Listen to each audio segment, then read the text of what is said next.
Good morning. DZRJ, 8:10 a.m.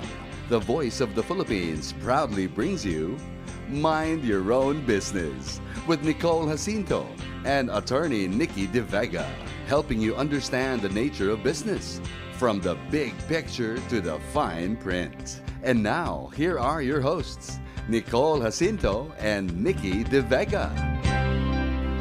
Good morning, Philippines. I'm Atty.Nikki de Vega. And I'm Nicole Jacinto. And together, we're here to help you figure out how to mind your own business. Finally, welcome back, Nikki! Yes, glad to be back. Yes, I just told the listeners that you had a quick emergency on Friday that you had to attend to, and I'm sure you overcame it. I told them, don't worry, she'll overcome this challenge. It was just a quick challenge that, and game, set, match, she won. Checkmate. So there. You know, it's so funny because we had our firm outing on Friday, but I asked all my staff to go to the beach. I paid for all of it. But me and my partner, we were the ones left to man and hold the fort.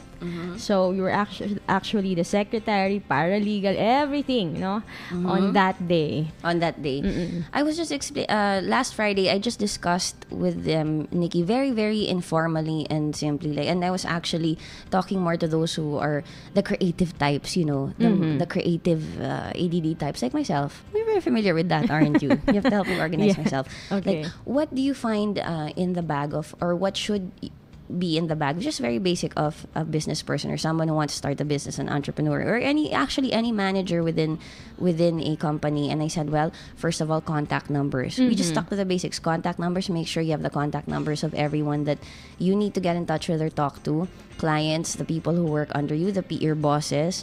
Make sure it's all there.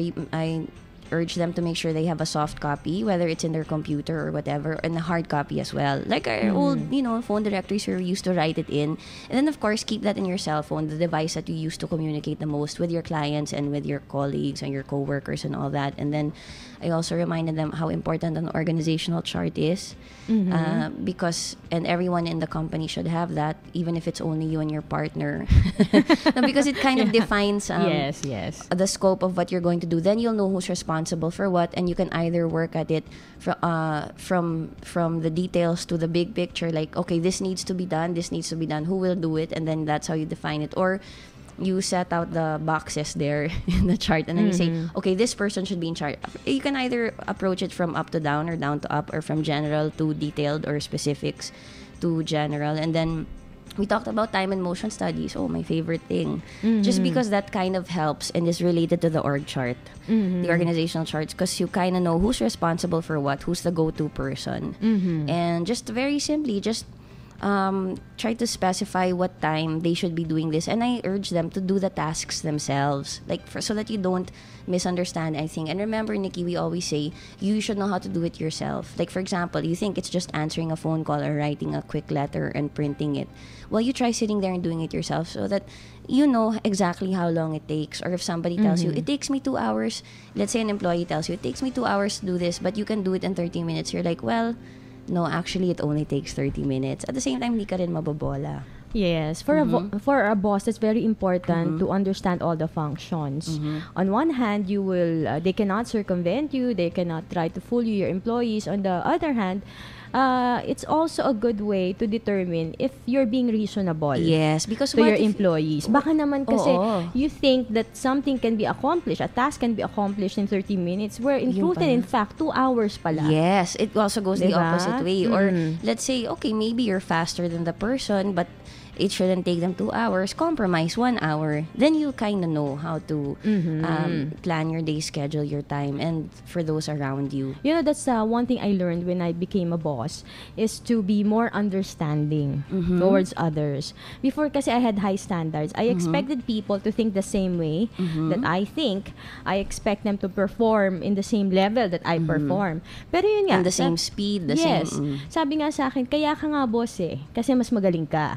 So you cannot really expect them to be at par sa level mo. They can that should be the ideal, no? But do not be too hard on them. Most especially if they're new. May learning curve. There's a learning curve, and you have to give time for them to learn. I also urge them to to concentrate on the org chart, or just at least as a way of organizing themselves and the time and motion, especially if there's multitasking involved in a small organization. That's very Kasi common. yeah. Oo. Talagang hindi naman pwedeng limited lang to, let's say, just answering the phone. Yes, exactly. That's not cost efficient, diba? Exactly. Unless, of course, you're running a very big enterprise And where then, the phone is ringing off the hooks. Exactly. And if you're running a very big enterprise like that, I'm sure you have an org chart already.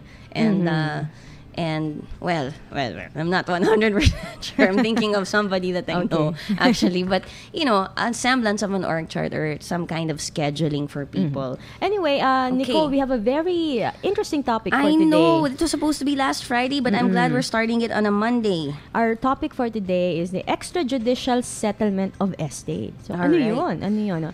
Just to give you an overview, I understand it's very painful when a very, very close family member dies, and you have to deal with a lot of legwork as well, aside from fixing the funeral.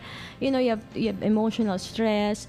But after all those things have subsided, no, you need to face the fact that that person is gone. And there's the legal stuff. Yes, and that the person who died, in legal parlance, we call that person decedent, no?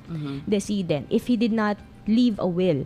If the person left a will, we call that person testator if he's a male, testatrix if a female. Okay, so if the person didn't leave a will, decedent, and like from the word deceased, and then testator because if he left a will. Yeah, and if it's a female, testatrix. Yes. Well, I kind of like that. Sounds like dominatrix. Anyway, that testator or testatrix, why? Because this is their testimony? Like, this is their will? Last will and testament. Yes, they executed a last will and testament. I just yanked my earphones off for those watching on Ustream, www.ustream.tv/channel/DZRJ-810-AM, or on Facebook, facebook.com/DZRJ810AM. Yep, you saw it. I just yanked my earphones off by accident. Okay, go ahead, Nikki. Sorry. Yes, and so of course, the decedent, more often than not, would leave a lot of properties. And of course, alangan na maiwanan natin yung mga properties, no? So those properties must be transferred to the heirs, the lawful heirs. Now, there's such a thing called as extrajudicial settlement of estate. Contrary to popular belief, settlement of an estate need not always undergo judicial proceedings. Okay. There's a quicker way, a more inexpensive way to settle the estate of the decedent. And that is what you call the extrajudicial settlement of estate. You do not, that's why it's called extrajudicial, Nicole, because it means you do not need to go to court. It's outside of the judiciary. Yes. Extra out. Okay. So you don't need to pay exorbitant fees to lawyers. You can do it actually amongst yourselves, mga heirs, no? And we will teach you how the process goes, the actual process of extrajudicially settling the estate of the decedent for today's session.